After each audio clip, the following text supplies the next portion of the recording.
So my name is Miss Rowell. My role is learning specialist. So the school forces like community through various lenses.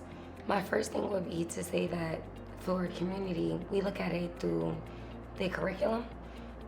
Most recently, the kids learned about indigenous people, but I love that it's in an approachable way. I work with kindergarten and we learned it to the dad, people who were already here. So that's community in itself because you just don't see that type of culturally responsive pedagogy everywhere that you go. Second off, with community, we have like community classical conversations on Friday where kids do like this fancy song like it's Friday, it's Friday, it's the end of the week, it's Friday, it's on you. So what you gonna do? So like we go in a circle and they tell us about what they're gonna do and what they learned for the week. So I think that fosters community as well.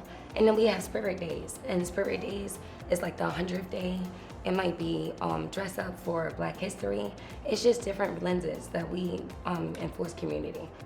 Academically, I feel like classical does an amazing job at challenging students. So for example, phonics, we start with, right? That's decoding, that's isolation, that's syllables, and everything else that goes into the blending and sounding out of words. Then we follow up with read aloud, which is the actual elements that's combined in conjunction with syllables and to make you a better reader. Then you look at mathematics, and we tackle that through two different lenses. We have the procedural, where they learn great mathematicians do this. So it's like step by step, you label your work, you think about, you visualize, you label, you think about what plane you're gonna use to solve, and then you actually solve. But then we do number stories, and you tackle it through a different lens, and that's real world applications.